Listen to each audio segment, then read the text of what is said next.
বাংলাদেশের জাতীয় দলের ক্রিকেটার বাঁহাতি স্পিনার নাসুম আহমেদ হঠাৎ করে সমালোচনার কেন্দ্রে। সম্প্রতি গণমাধ্যমের প্রতিবেদনে উঠে এসেছে, জাতীয় দলের এই তারকা ঢাকায় স্ত্রীকে নিয়ে আলাদা থাকেন, তবে সেই ঘরে জায়গা হয়নি পাবার। বিষয়টি প্রকাশ্যে আসার পর থেকেই নাসুমকে নিয়ে চলছে ব্যাপক আলোচনা সমালোচনা।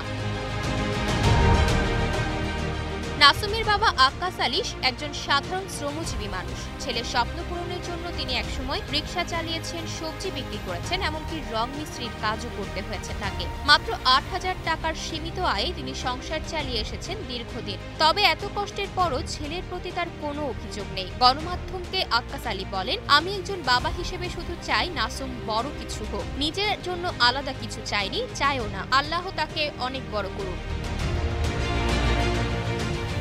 প্রতিবেদনটি প্রকাশিত হওয়ার পর সামাজিক যোগাযোগ মাধ্যমে সমালোচনার ঝড় ওঠে। ভক্তদের অনেকেই প্রশ্ন তুলেছেন, আন্তর্জাতিক অঙ্গনে খেলা এক তারকা ক্রিকেটার কেন নিজের বাবাকে তার সাথে রাখছেন না। তবে সমালোচনার মুখে নাসুম আহমেদ আবেগঘন সাক্ষাৎকার দেন এক বেসরকারি টেলিভিশনে। ঘটনাটা ঘটাইছে আমার চাচা। এই চাচা এসে আমার ঘরে এইসব বলতে, আমার ছেলের ঘরে এইরকম করি ওইরকম করি, এইগুলো বইলে আমার ভালো মা বাপরে একটু অনির্দিষ্ট পর্যন্ত চালাইছে যে মানুষ দেখবে আমাকে নিয়ে নিউজ হবে, এই হবে সেই হবে।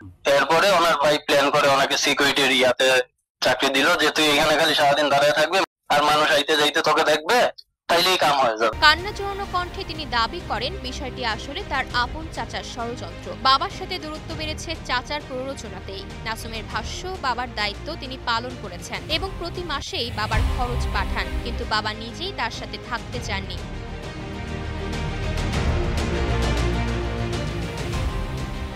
এই ঘটনা প্রকাশ্যে আসার পর থেকে ক্রিকেট ভক্তদের মধ্যে মিশ্র প্রতিক্রিয়া দেখা দিয়েছে। কেউ নাসুমের সমালোচনা করছেন, আবার কেউ তার বক্তব্যকেও গুরুত্ব দিচ্ছেন।